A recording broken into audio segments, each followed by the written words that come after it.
आपण पाहता चावा न्यूज आवाज जनतेचा। नमस्कार, आपण आहोत तालुका कृषी अधिकारी कार्यालय धाराशिव या ठिकाणी। मागील 3 महिन्यापासून धाराशिवचा युरिया कुठं मुरला, कुणी जिरवला, कुणी अडवला याचा शोध घेत आहोत। आणि आज आपणाला या ठिकाणी शोध घेताना आणखीन भयानक वास्तव दिसून आले। दुपारचे 3:30 वाजून जात आहेत।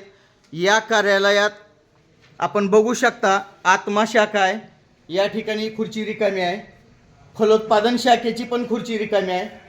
सांख्यिकी शाखेला 2 कर्मचारी या ठिकाणी फक्त बसलेले आहेत काम करत।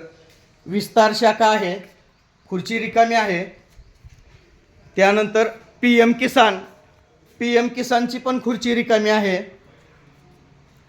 परत रोजगार हमी अर्ध तुम्ही अर्ध आम्ही त्या ठिकाणची पण खुर्ची रिकामी आहे।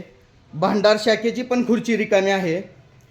ठिबक तुषार शाखेची पण खुर्ची रिकामी आहे। या ठिकाणी लेखा शाखा म्हणून आहे, लेखा शाखेची पण खुर्ची रिकामी आहे।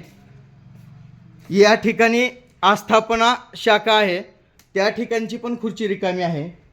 त्याच्यानंतर सगळ्यात महत्त्वाचं तालुका गुण नियंत्रण शाखा, नेमकं कशावर नियंत्रण करतात, कशा पद्धतीनं करतात हे जिल्ह्याला आणखीन पण समजलं नाही, ती पण खुर्ची रिकामी आहे।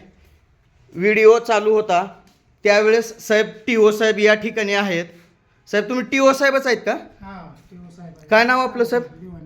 दिवाणी प्रभारी आहेत का आपण? ॲडिशनल चार्ज आहे का? मागील 6 महिन्यापासून 1 वर्ष 2 वर्ष झालं असेल तालुक्याचं कार्यालयच खरं तर इथलं प्रभारी आहे। मग ते नेमकं कशामुळं प्रभारी आहे, त्याच्यात कोण मलई खातंय, काय खातंय, कोण जाणून बुजून या तालुक्याला प्रभारी ठेवतंय। लोहाऱ्यासारख्या छोट्याशा ठिकाणी तालुक्याला सुद्धा या ठिकाणी तालुका अधिकारी आहेत टीओ, आणि आपल्या जिल्ह्याचं ठिकाण आहे, मुख्यालय आहे हे, पण या ठिकाणी तालुका कृषी अधिकारी नाहीत, प्रभारीच आहेत। मागच्या 3-4 वर्षापासूनचा तक्ता काढून बघा, त्या ठिकाणी प्रभारीच दिसून येत आहे। या ठिकाणी आपण बघू शकता 2019 पासून देशमुख साहेब असतील, ठोंबरे साहेब असतील, जाधव साहेब असतील, हे सगळे प्रभारीच आहेत। साहेब या कर्मचारी कुठे गेलेत नेमकं? आज आपण या ठिकाणी आहेत, कर्मचारी कार्यालयात एक पण दिसत नाही। त्यातले 1-2 जण रजेवर आहे। बरं, हां, मला बघ मुवमेंट रजिस्टर दिसेल का साहेब रजेवरचं? रजेवरचं आहे ते मॅडम नाही, त्या मॅडमच रजेवर आहेत आज आमच्या। म्हणजे ज्यांच्याकडे मुवमेंट रजिस्टर आहे का, मग त्यांनी दुसऱ्याकडे कुणाकडे चार्ज दिला असेल की? चार्ज द्या ह्याच्या असे आपले कॅज्युअल लिव्ह टाकलेले त्यांनी, त्यामुळं मला तर एका कर्मचाऱ्यानं नाव न सांगण्याच्या अटीवर सांगितलं कुणाचा तरी गडावर बकऱ्याचा कार्यक्रम आहे। जर त्या ठिकाणचं जर लोकेशन निघालं उद्या कोर्टामध्ये, त्या मॅडमचाच आहे ते, त्याच रजेवर आहेत त्यांनी। नाही ना, मग बाकीचे जर कर्मचारी गडावर खुशाल बकरं खात असतील, शेतकऱ्यांचं इकडं भलं वाईट न बघता, मग सगळ्यांनीच रजा टाकून कार्यालयच बंद करून जायचं ना।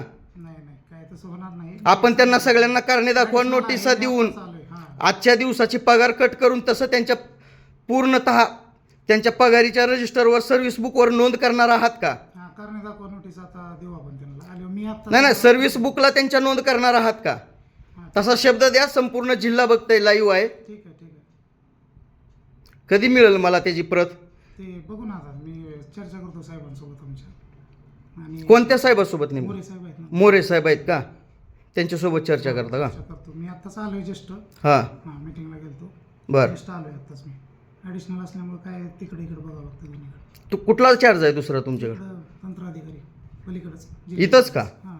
बघा किती भयान वास्तव आहे। कृषी प्रधान देशामध्ये जिल्ह्याच्या मुख्यालयाचंच कार्यालय का या ठिकाणी मागील 6-6 वर्षापासून प्रभारी असेल?